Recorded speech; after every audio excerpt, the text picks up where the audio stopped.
Correspondance. La nature est un temple où de vivants piliers laissent parfois sortir de confuses paroles. L'homme y passe à travers des forêts de symboles qui l'observent avec des regards familiers. Comme de longs échos qui de loin se confondent dans une ténébreuse et profonde unité, vaste comme la nuit et comme la clarté, les parfums, les couleurs et les sons se répondent. Il est des parfums frais comme des chairs d'enfants, doux comme les hautbois, verts comme les prairies, et d'autres, corrompus, riches et triomphants, ayant l'expansion des choses infinies, comme l'ambre, le musc, le benjoin et l'encens, qui chantent les transports de l'esprit et des sens. Bienvenue, hypocrite lecteur, dans cette 6e vidéo consacrée à la lecture intégrale des Fleurs du mal de Baudelaire, sur la base des travaux de Mario Richter. Je vous précise avant que l'on se jette la tête la première dans ce magnifique poème que tous ces épisodes sont disponibles en version audio sur les plateformes de podcast. Un lien se trouve dans la description. Puisque nous faisons une analyse philosophique des Fleurs du mal et que ce recueil est bien plus qu'un recueil puisqu'il a une histoire à raconter, je vais devoir vous rappeler quelques éléments pour ceux qui n'auraient pas suivi les vidéos précédentes. L'élément le plus central pour comprendre ce poème est la notion de clavier de correspondance qui était très chère à Baudelaire. La culture dualiste et utile existante est parfaitement critiquée par Baudelaire. Il dit à propos d'elle que c'est une science barbouillée d'encre qui a oublié la couleur du ciel, la forme du végétal, le mouvement et l'odeur de l'animalité, et dont les doigts, crispés, paralysés par la plume, ne peuvent plus courir avec agilité sur l'immense clavier des correspondances. Dans le poème précédent, Élévation, on retrouve le poète libéré du système dualiste, capable de voir, spectateur d'en haut, la nature en une profonde unité, qui plane sur la vie et comprend sans effort le langage des fleurs et des choses muettes. Il devient capable d'observer la nature dans sa ténébreuse et profonde unité. Ce poème Correspondance a très souvent été commenté, notamment en raison de la prémisse théorique d'où découlent les synesthésies, procédés caractéristiques du symbolisme. Nous allons voir aujourd'hui en quoi il alimente la philosophie de Baudelaire et des Fleurs du mal.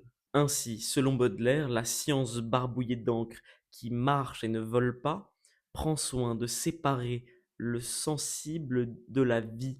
Ils ne sont plus une unité. Ce que Baudelaire appelait la vitalité universelle, l'unité de la nature et de l'homme, dont la faculté de comprendre est autant liée à l'esprit qu'au sens. La voix qui prononce correspondance, comme je vous l'ai dit, est celle du poète, au-delà de la culture dualiste. Et ce poème vient justement proposer une alternative à cette culture. Ce poème annonce la révélation que seul le poète peut donner. Comme dit dans Bénédiction, le poète est une espèce de prêtre universel. Et on apprend dans ce poème qu'il a un temple, c'est la nature. La nature qui a pour sens la vie du poème Élévation. C'est un temple aux piliers vivants où vit une forêt de symboles qui observe l'homme avec des regards familiers. Nous faisons ici presque face à des opposés.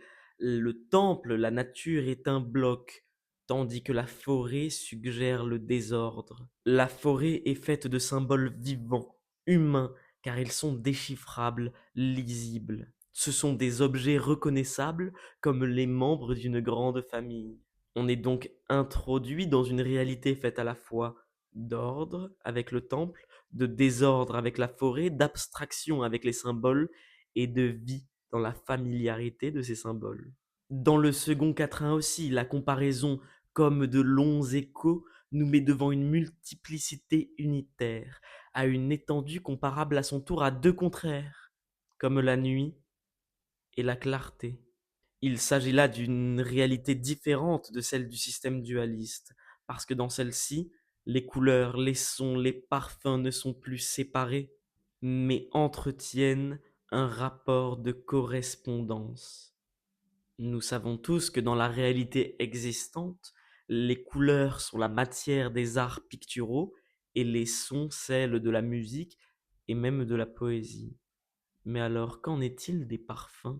À quel art appartiennent-ils? La culture occidentale les a pratiquement exclus des arts, probablement par leur éphémérité et la difficulté que ça constitue de les décrire intellectuellement et spirituellement.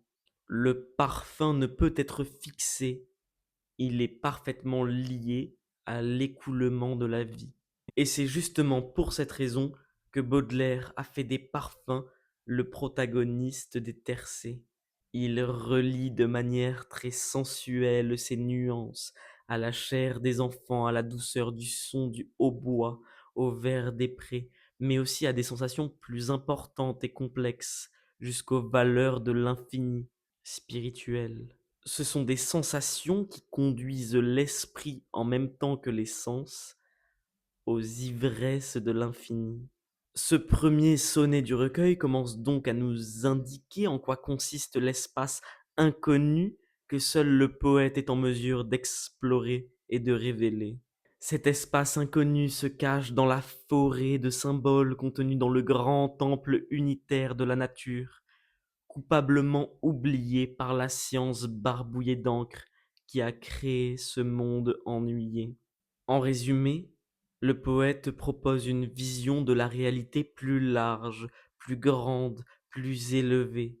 Il condamne la réalité selon laquelle la vie et le sensible sont séparés.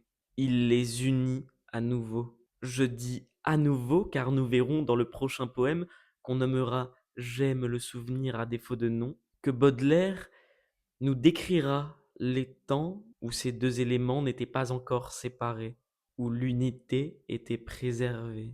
Nous en avons donc terminé avec ce poème et c'est avec impatience que je vous donne rendez-vous dimanche prochain pour traiter de ce poème que je viens d'évoquer. Si mon analyse vous a plu, je vous laisse vous abonner à la chaîne et mettre un j'aime à la vidéo. En vous souhaitant une excellente journée ou soirée.